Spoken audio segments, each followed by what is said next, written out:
Hoy llegamos al cierre de nuestra serie de mensajes Fe con Fundamento. ¿Cuántos han sido confrontados, bendecidos? ¿Verdad que sí?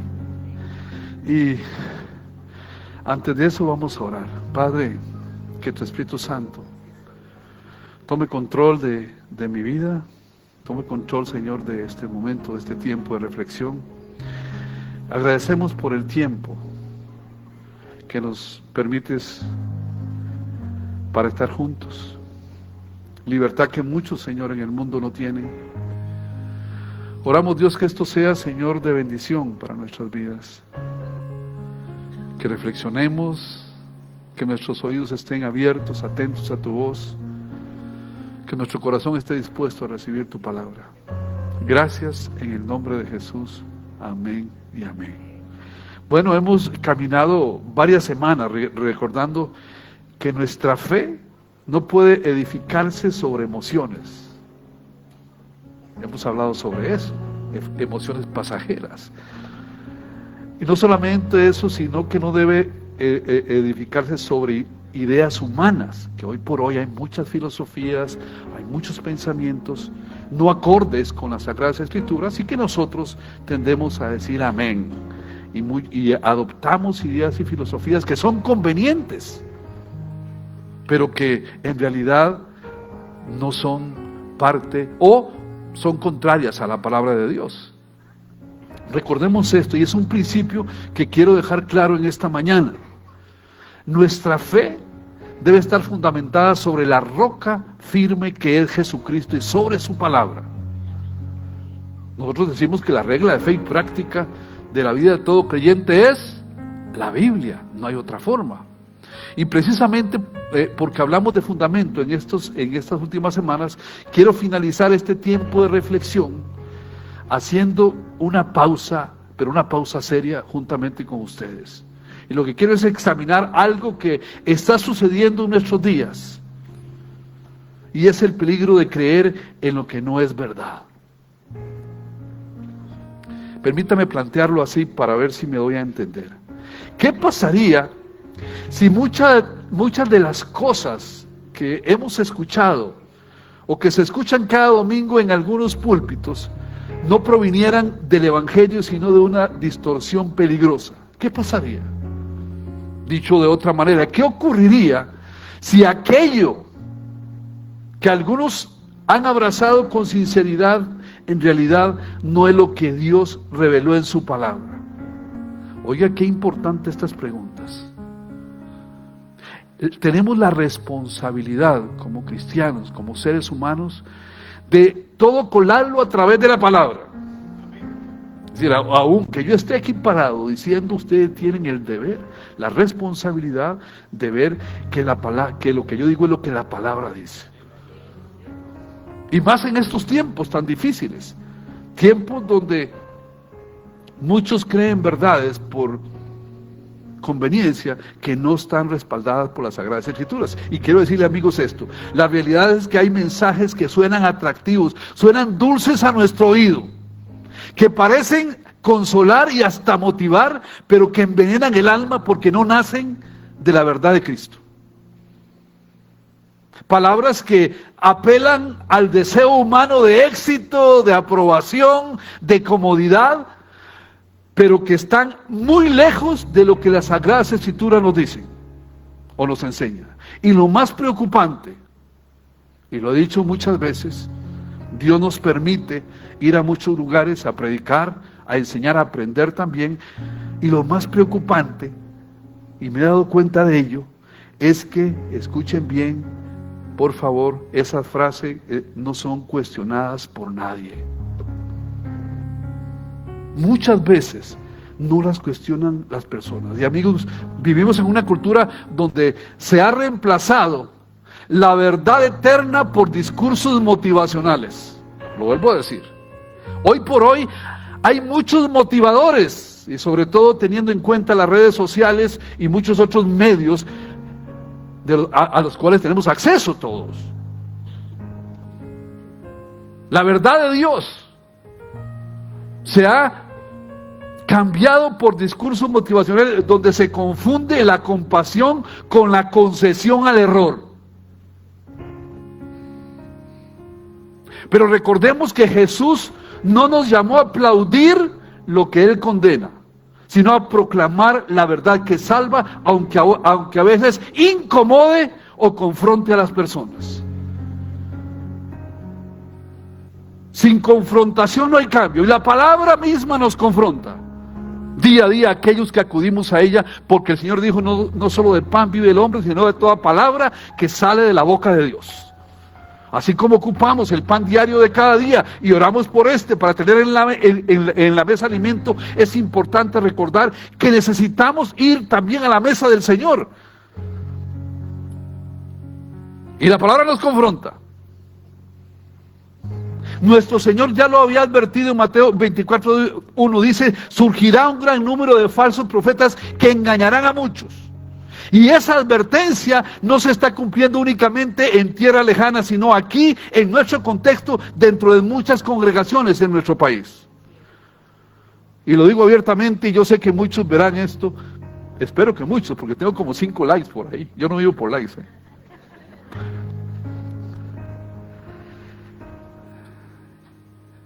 Se están escuchando en ambientes donde la verdad se negocia para no incomodar. Ahora, déjame aclararlo con toda transparencia. Lo que vamos a hablar hoy es un resumen de lo que hasta ahora en esta serie de mensajes se ha predicado. Y quiero advertir que esto no es un ataque, sino una advertencia. No es juicio, sino es amor por la verdad. Porque como dice Juan, solamente la verdad nos hará libres. Mientras que toda mentira, aunque se disfrace de piedad, termina alejándonos de Cristo. Por eso hoy quiero que hagamos juntos un viaje de discernimiento. Vamos a resumir y exponer algunas de las mentiras que se predican hoy por hoy con mucho entusiasmo y que millones repiten sin examinar si están o no en la palabra de Dios. Y repito, no lo vamos a hacer desde el juicio humano, sino desde el amor por la verdad. ¿Cuántos aman la verdad? ¿Quién es la verdad? Cristo. Es una verdad absoluta. Lo quiero hacer con un espíritu, no con un espíritu de crítica humana, sino con la convicción de que la iglesia de Cristo necesita recuperar el evangelio verdadero. Yo como pastor tengo la responsabilidad de que usted no sea engañado. Y la primera mentira, que es quizás la más aceptada y la más repetida con entusiasmo en muchos círculos cristianos, en muchos púlpitos, es una frase que parece inofensiva, pero que puede desviar la vida espiritual de millones. Y esa mentira es: Dios quiere que seamos felices por encima de todos. ¿Has escuchado esto? Yo merezco ser feliz. Y claro, cuando escuchamos eso, Dios quiere que sea feliz por encima de todo. Yo quiero y Dios quiere que sea feliz. Y claro, es una frase que suena bien, ¿cierto o no? Conveniente. Tiene una apariencia de ternura, de cuidado pastoral, incluso compasión divina. Pero amigos, escúchenme, sorpréndanse por favor. Esa frase no proviene de las Sagradas Escrituras, sino de una cultura centrada en el hombre, centrada en el ego de la humanidad. Y esa afirmación ha sustituido la santidad por el entretenimiento, la obediencia por el placer y la voluntad de Dios por los caprichos del corazón humano. Y yo sé que no van a decir: ¿qué me está hablando este hombre? Y lo más alarmante es que nadie las cuestiona, porque apela a lo que todos queremos oír. ¿O tú no quieres oír eso? Dios quiere que seas feliz, pero amén, Dios quiere que nosotros disfrutemos. Pero Jesús dijo: en el mundo tendréis aflicción. Estamos en esa tensión de la hora y todavía no. ¿Cierto o no? Creemos en la presencia del reino ahora, ¿estamos? Pero no en su plenitud. El reino en su plenitud se va a ver cuando Jesús venga por su iglesia, por su novia.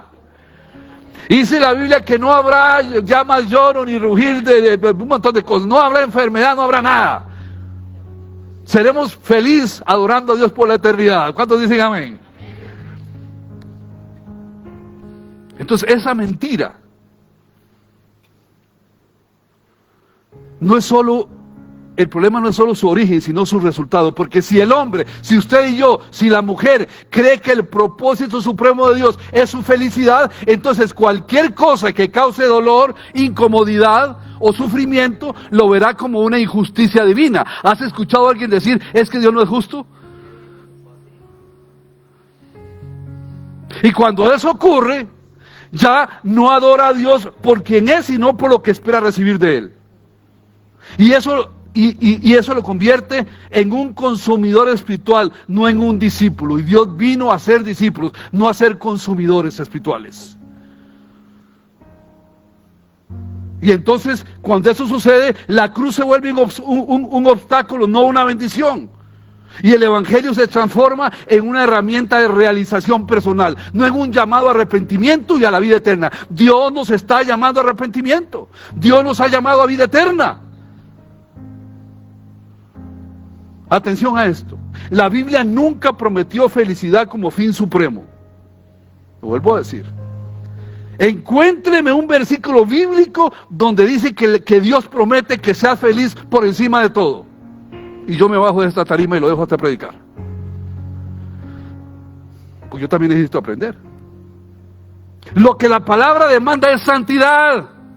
El apóstol Pablo escribe con mucha claridad en primera de Pedro 1:16, pues está escrito, sed santos, porque yo soy santo. Y esa, mi amigo, es la voluntad de Dios para todo creyente. ¿Cuántos aquí son creyentes? Todos.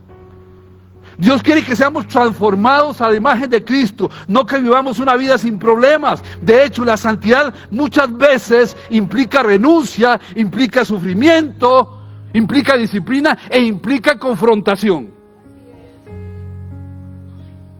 Escúchenme bien, hermanos. La santidad no es compatible con una búsqueda obsesiva, ¿cómo lo puedo decir?, de placer y de comodidad. Veamos los ejemplos bíblicos. Pregunto, ¿fue feliz el profeta Jeremías cuando fue despreciado por anunciar la verdad? ¿Estaba buscando felicidad el apóstol Pablo cuando fue apedreado, encarcelado y perseguido por predicar a Cristo? Podemos decir que por ejemplo, ¿quién? Job. Por cierto, estamos leyendo Job en este momento. ¿Podemos decir que Job fue feliz cuando perdió a sus hijos, su salud y su fortuna? No. Pero en todos estos casos, es lo que yo creo y lo que miramos en las Sagradas Escrituras, en todos estos casos, la voluntad de Dios estaba obrando algo infinitamente mayor que la simple felicidad. Él estaba formando en estos hombres carácter, fe, obediencia y confianza eterna.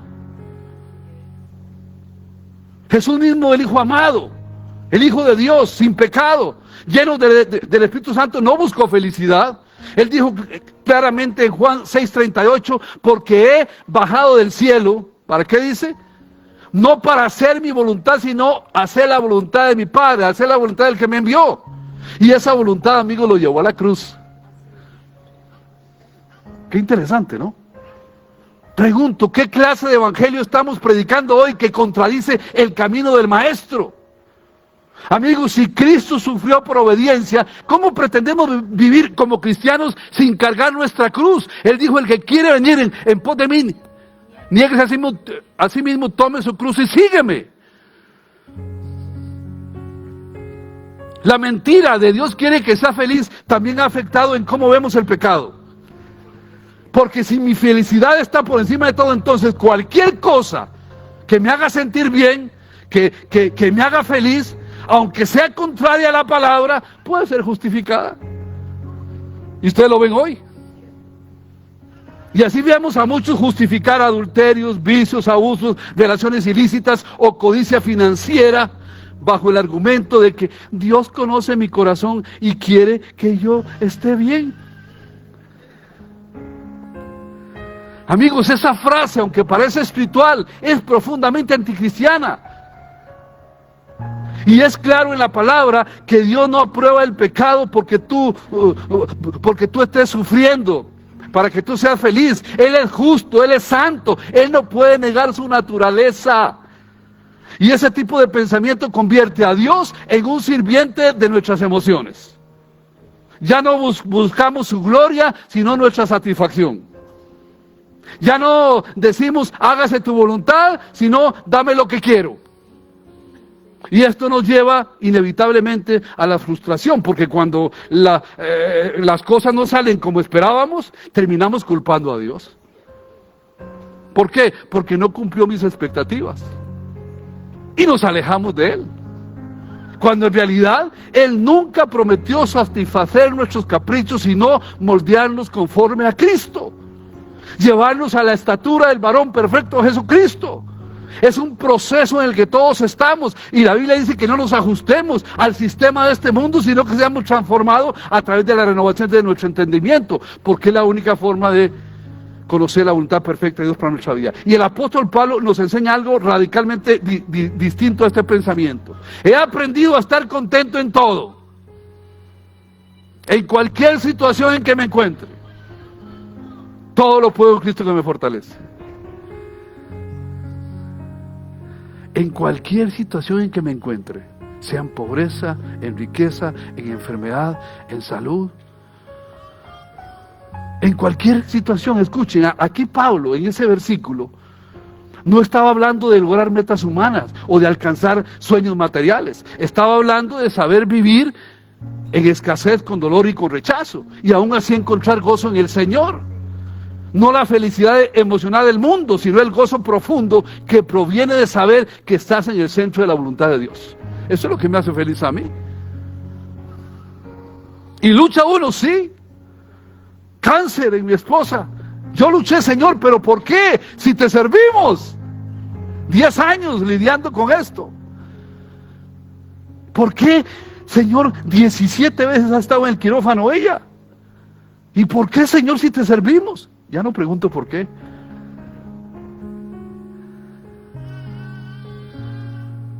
Dar gracias a Dios en todo tiempo. Y estas son cosas que son contrarias a lo que el sistema en que vivimos dice. Amigo, Jesús no murió. Escúcheme bien. Voy a decirlo mejor de esta manera. El evangelio no es una promesa de comodidad, sino una promesa de redención.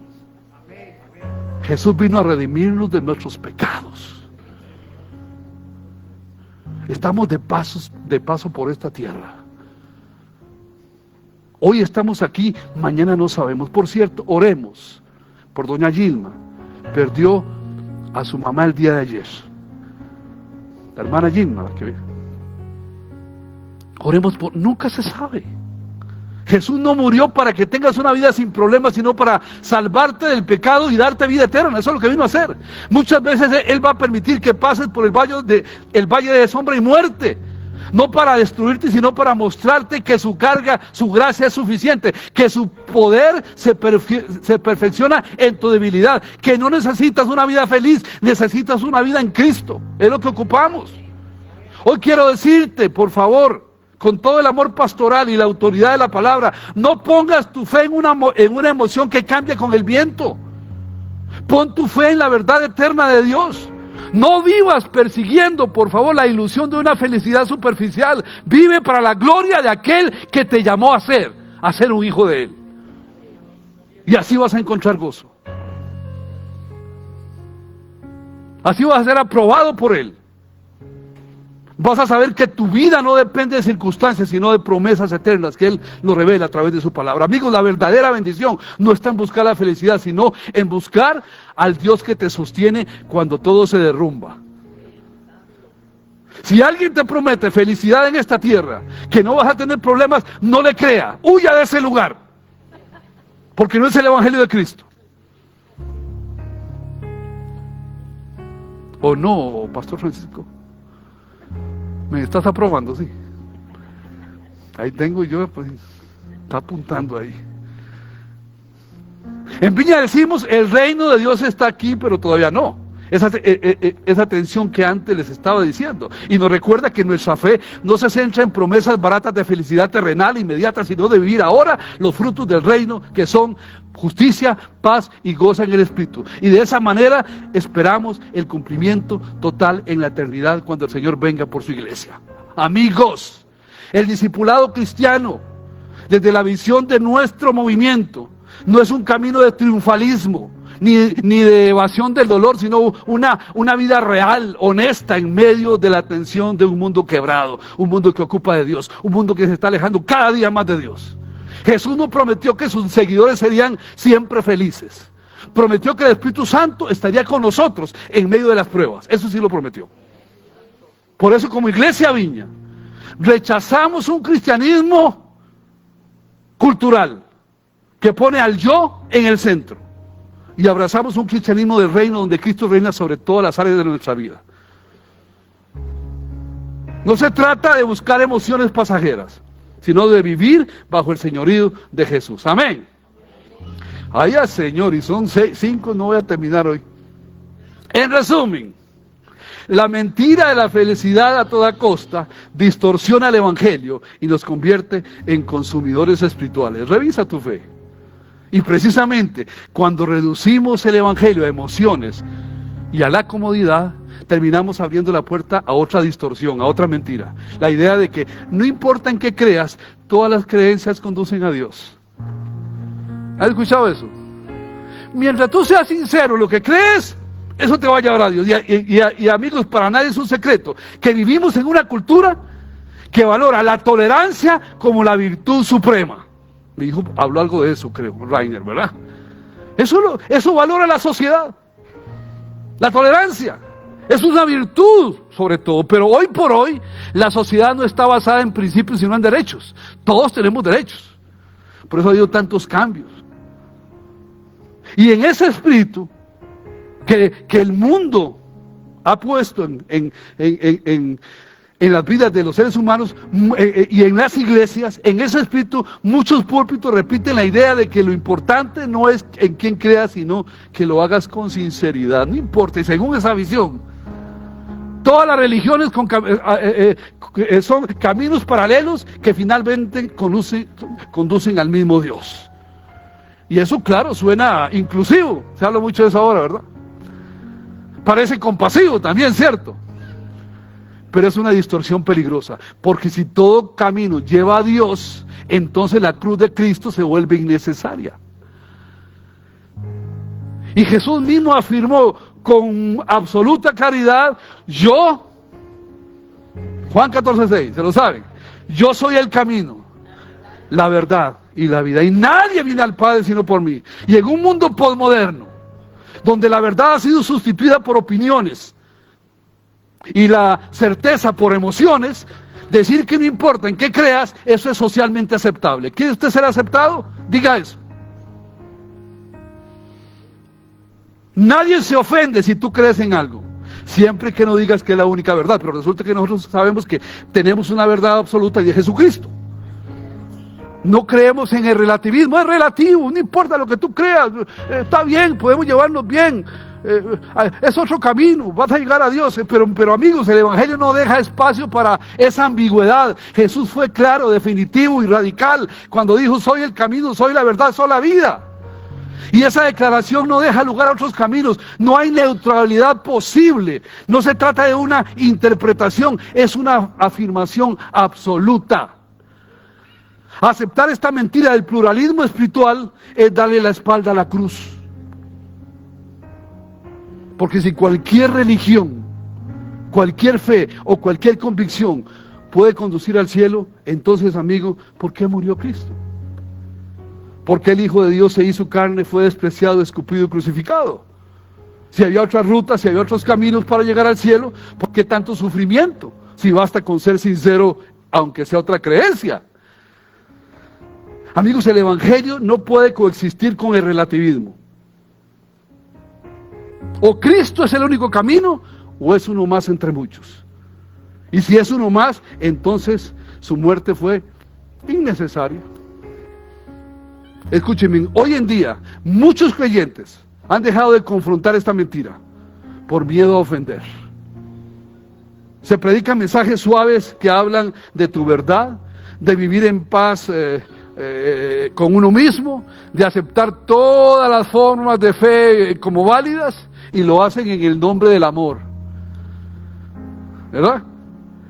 Pero hermanos, el verdadero amor no confirma el error, lo corrige con compasión.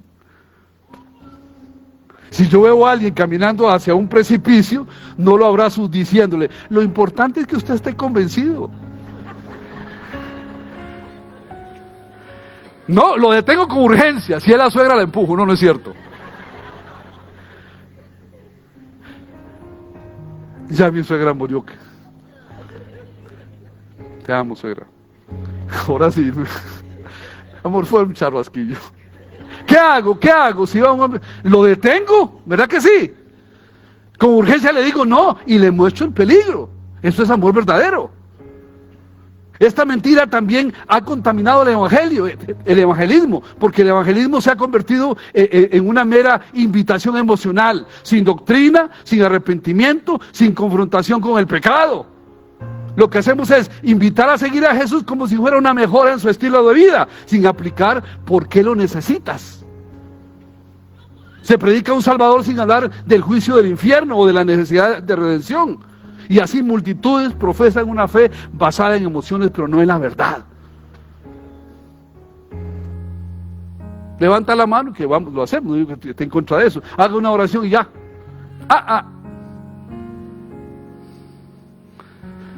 Amigo, la verdad no es una teoría, es una persona, es Cristo.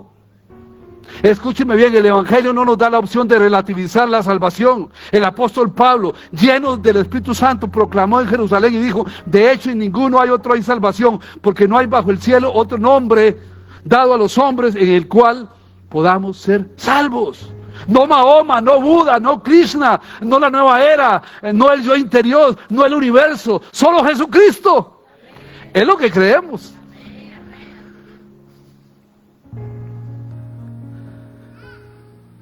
Esa declaración sería escandalosa hoy en muchas iglesias modernas, pero fue la base sobre la cual los apóstoles predicaron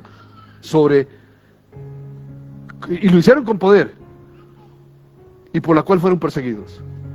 Ellos no morían por enseñar una opción válida entre muchas, sino morían porque proclamaban una verdad absoluta. Cristo es el único Salvador, y Cristo es el único Salvador, y usted lo puede comprobar si lee las Sagradas Escrituras, si sabe un poco de historia. El gran problema es aceptar esta mentira, escúcheme bien, porque eso niega la autoridad de la palabra de Dios. Porque si no importa en qué tú creas, entonces la Biblia es irrelevante, se convierte en un libro más entre muchos, es una voz en el coro de religiones, una voz más. Pero la Biblia, ¿cómo se presenta la Biblia? Como la palabra viva de Dios, inspirada, inerrante, suficiente, infalible.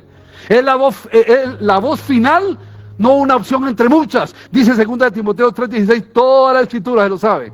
Es inspirada por Dios. ¿Y útil para qué? Para enseñar, para reprender y para instruir en justicia. Y lo que ella declara, lo hace con autoridad eterna, mi amigo. Aceptar que todas las creencias son válidas también destruye el mandato de hacer discípulos, ¿sabía? Porque si todos los caminos son buenos, ¿para qué predicar? ¿Para qué evangelizar? ¿Para qué orar por los perdidos? ¿Para qué enviar misioneros? ¿Sabe una cosa? Cristo a mí no me dijo, vayan y respeten todas las creencias. Él dijo en Mateo 28 y 19, por tanto vaya y hagan discípulos a todas las naciones y enséñeles que guarden todos mis mandatos. Y el mandato es claro, no es opcional y solo tiene un sentido. El mensaje es exclusivo y verdadero. Amigos, si tú crees, o el que me escucha en casa, que con tal de ser sincero puedes creer en lo que quieras, estás en grave peligro. Porque no se trata de cuánta fe tienes, sino en quién la has puesto. Tú puedes tener toda la fe, poner toda la fe, la que tienes, en un avión que se cae y vas a caer con él. ¿Estamos de acuerdo? Puedes confiar plenamente en una mentira y será tu ruina. Porque no nos salvan las emociones, ni nuestra sinceridad, ni nuestra devoción a una creencia equivocada. Te salva únicamente la obra de Cristo, su muerte y resurrección, y tu fe puesta en Él con arrepentimiento genuino y con sumisión a su señorío. Eso es lo que nos salva. Qué serios están, pero amén. Amigos, yo sé, durante esta serie, Dios nos ha llamado a examinar nuestra fe. No según lo que sintamos, sino según lo que las Sagradas Escrituras declara.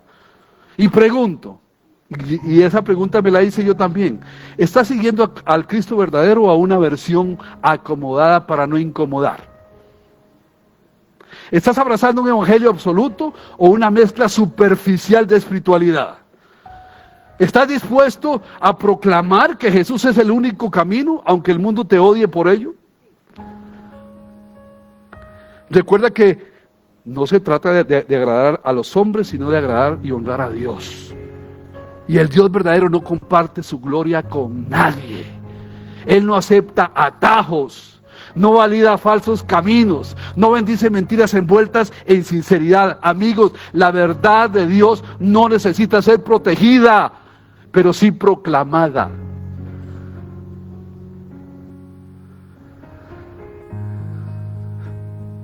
Si tú has sido llamado a proclamarla, hágalo, pero sin temor.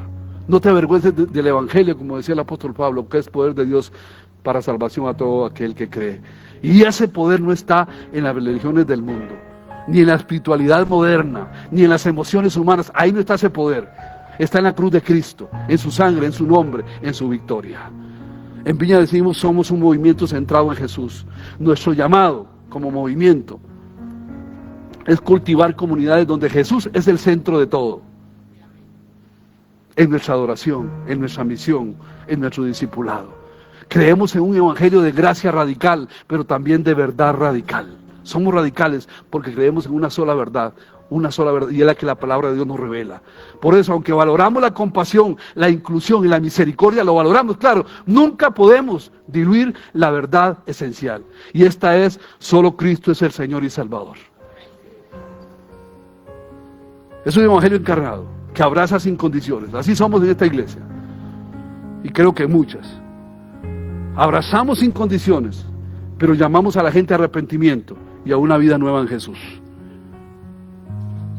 Por mucho tiempo nos han catalogado una iglesia muy light, pero es lo contrario.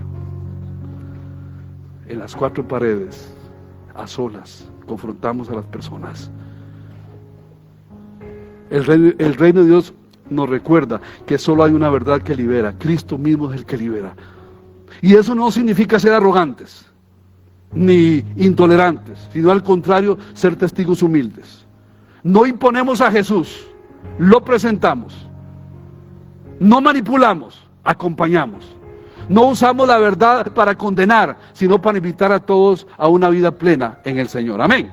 Ok. Llego a una tercera. Y son 6, pero voy a quedar con esta tercera y ya. Y yo creo que es igual de peligrosa, pero es más sutil.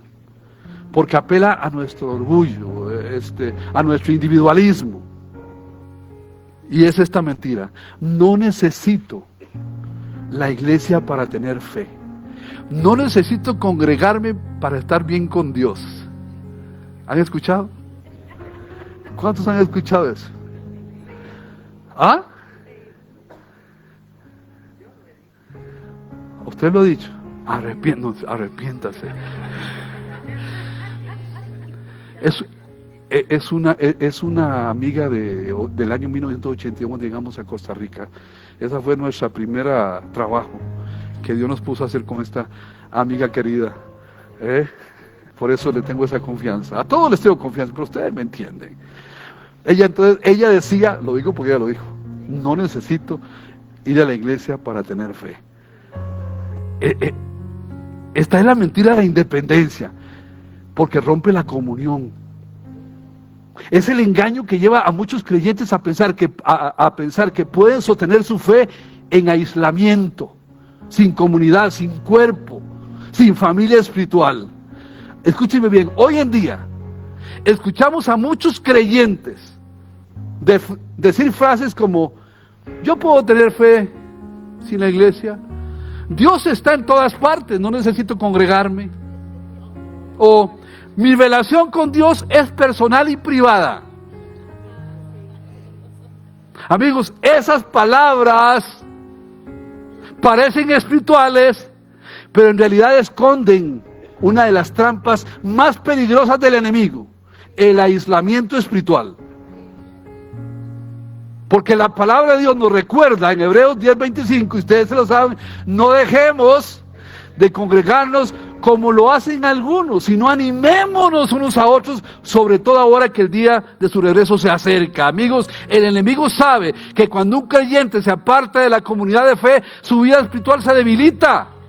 Así como una brasa separada del fuego se apaga, un cristiano aislado pierde pasión, propósito y dirección. Decir no necesito la iglesia es abrazar una independencia que contradice el diseño de Dios. ¿Saben una cosa? Jesús, y escúchenme los que están en casa y los que no vienen, los que están en casa, Jesús no vino a formar creyentes solitarios. Él vino a formar un cuerpo llamado iglesia. ¿Cuántos lo creen? A ver, quiero ver manos. ¿Ah? Uy, poco, Señor. Por favor. Lo dices tú, sino yo. Hablo de esto porque los amo. Créalo. ¿Sabe una cosa? La fe no se sostiene únicamente de manera individual. Se fortalece en el contacto con otros, con hijos e hijas de Dios. Ahí se fortalece. En la iglesia es donde aprendemos a perdonar. Hay hermanitos difíciles, ¿verdad? Pero dice la palabra que lo amemos. Como aquella mujer que, no cuento, linda, que llegó donde el pastor. No piensen que fue aquí. Le dijo: pastor, no soporto a mi marido.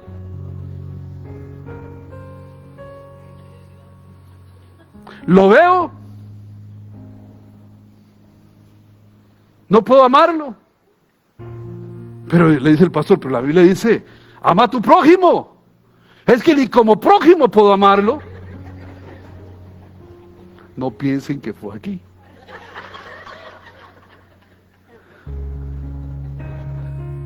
Bueno, ámalo como tu enemigo. Es decir, no hay salida. Sigue amándolo.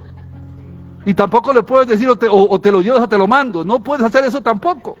Escúcheme bien. Nos reímos, pero esto es una gran verdad. En la iglesia aprendemos a perdonar y amar a personas diferentes a nosotros. Seamos diferentes. Dios libre, dos Elmer.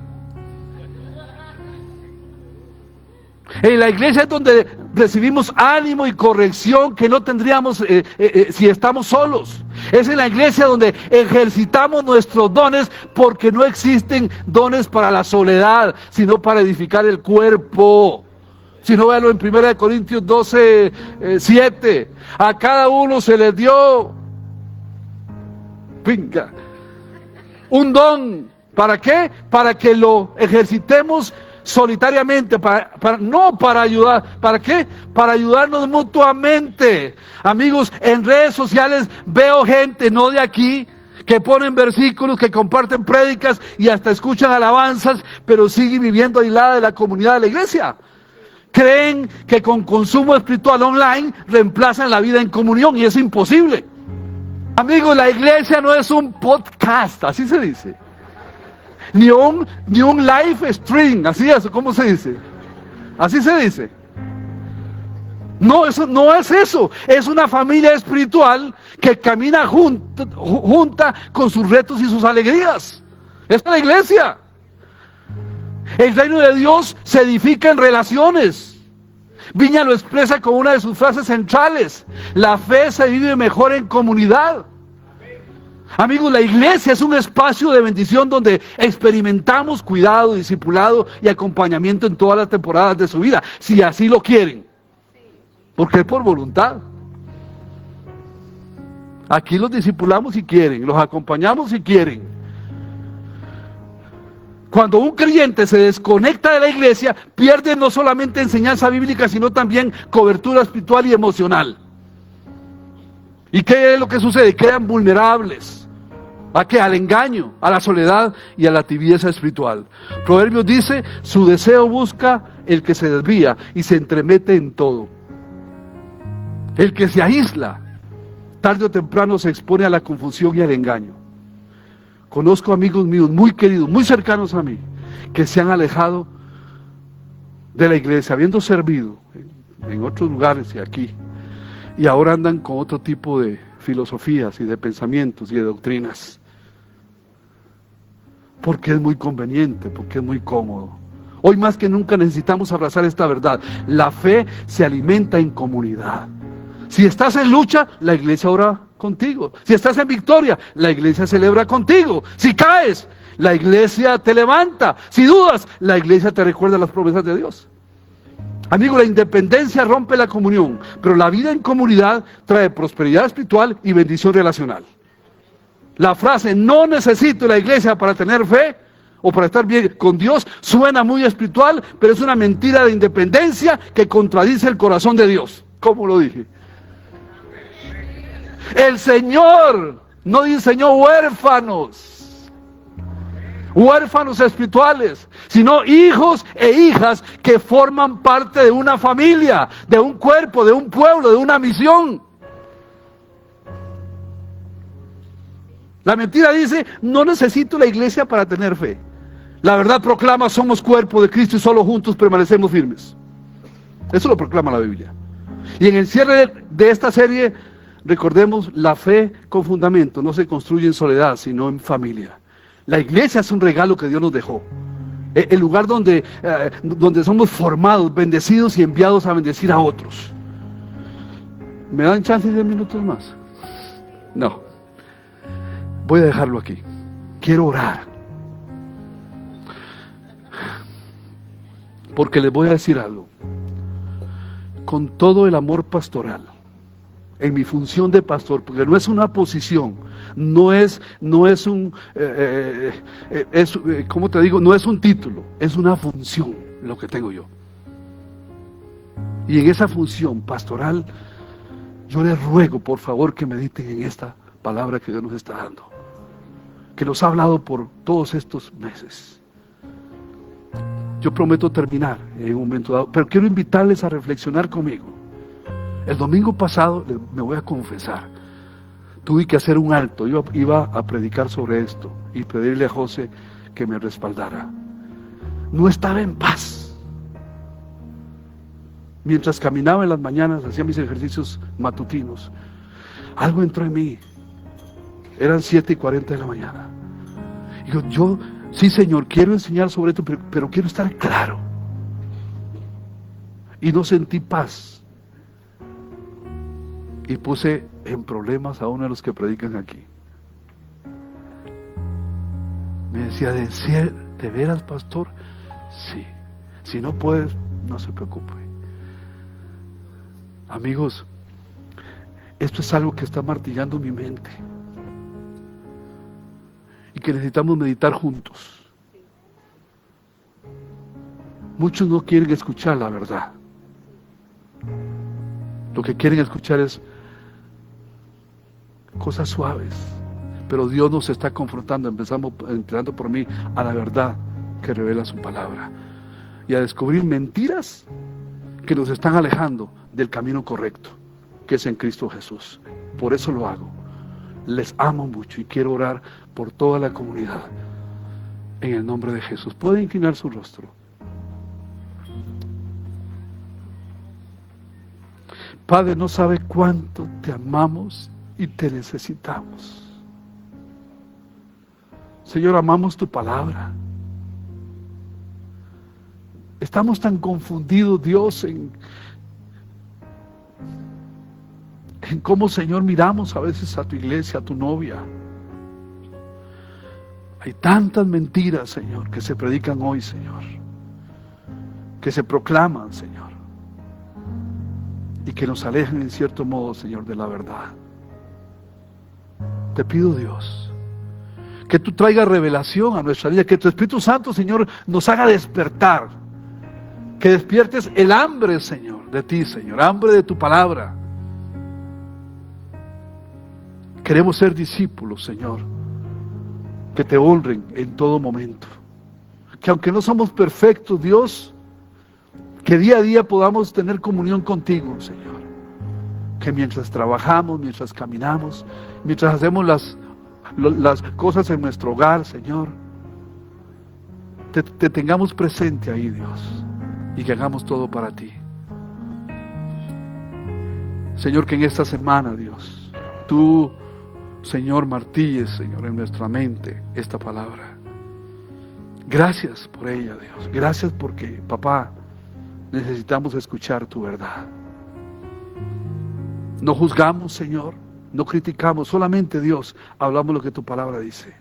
Y con humildad, Señor, te pedimos perdón si hemos fallado, si hemos faltado, Señor, si no hemos sido responsables en escudriñar tu palabra, en buscar la verdad en ti, Señor. Yo bendigo a cada miembro de esta iglesia, a los que no están presentes, Señor, a cada familia, Dios. Mira sus pensamientos en este momento, Dios, sus luchas, sus necesidades, y Dios, atiende, Señor, a ese clamor que cada uno de los que están aquí tiene, Señor, y revela, Señor, tu presencia por tu Espíritu Santo. Oro en el nombre de Jesús, y todos decimos amén. Amén. Dale un aplauso al Rey.